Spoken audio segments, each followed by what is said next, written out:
It's official. Trump just enraged Dems overnight with what passed behind their backs without their vote. Congress isn't known for its work ethic. In fact, it seems that they work the very hardest when they're trying to get elected and take a whole lot of recesses after that. Unfortunately, between the long breaks and the conflicting parties' arguments, getting legislations passed seems insurmountable at times. This year though, Republicans have one distinct advantage: we have majorities in both houses of Congress, and of course a Republican president. One of the major issues that both congressmen and the president campaigned on was tax reform. The American people are more than ready to see more responsibility from the federal government as to what they do with our tax dollars, and maybe a reduction in the amount they take. Finally, some progress is being made toward that end, and we didn't need the Democrats to do it. The Hill reports about the budget that the House of Representatives passed, without the help of a single Democrat. House passes budget, paving way for tax reform. The House passed its 2018 budget resolution Thursday in a party-line vote that represents a step toward its goal of sending tax reform legislation to President Trump.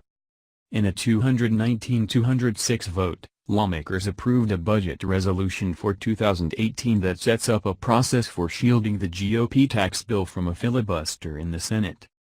A total of 18 Republicans voted against the resolution, along with all the Democrats who were present. Here's hoping those 18 Republicans get an earful from their constituency about why they voted against a budget that would allow for tax reform. Regardless, the rest of the party proved that we can still get measures important to us passed, even if we have a few straggling defectors along the way. GOP lawmakers hailed the vote as meaningful because of the tax measure. We haven't reformed this tax system since 1986.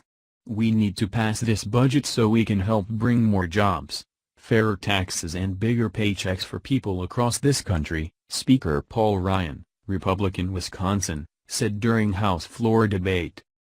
Democrats lambasted it for the same reason. This budget isn't about conservative policy or reducing the size of our debt and deficits. It's not even about American families. This budget is about one thing: using budget reconciliation to ram through giant tax giveaways to the wealthy and big corporations, and to do it without bipartisan support, said Representative John Yarmouth, D.C., the ranking member of the House Budget Committee. If by the wealthy they mean those not on welfare, then I'd have to agree. Those of us not on government handouts, especially business owners, would like to hold on to more of the money that we make, instead of letting the government distribute it for us. The reason this measure passed with the ease that it did goes back to that solid majority that Republicans have. The reason that we hold that position is because the Republican platform reflects that if the majority of Americans, we're mostly middle class, hard-working and looking for a break. We've gotten fed up with the liberal agenda, and we're ready for relief. Now that the House of Representatives have done their job, they pass it off to the Senate Republicans, in hopes that they're going to be able to pass the tax reform legislation that is so desperately needed without having to withstand a filibuster. Republicans only need 50 votes to get the job done, and since the party holds 52 Senate seats, the chances are promising. We don't yet know all the details of what the tax reform will bring, but Republicans noted the tax plan will have a $5 trillion cut in the next 10 years. With this, Medicaid expenditures will be cut to about $1 trillion in the upcoming decade. We do, however, have a few more details from our source about the coming changes. Consumer Bureau releases payday lending rule. The Consumer Financial Protection Bureau released a long-anticipated rule Thursday that's meant to protect short-term, high-interest loan customers from being trapped with debt. The CFPB's action targets lenders that offer small loans with short payback timeframes and interest rates, often called payday loans. Such loans, which sometimes use car titles as collateral, are often used by low-income customers in need of extra money to cover basic expenses. The CFPB's rule is the final step of a years-long effort to hold payday and car title lenders to stricter standards that could hamper much of the industry. CFPB Director Richard Cordray called the rule a stop to the payday debt traps that have plagued communities across the country.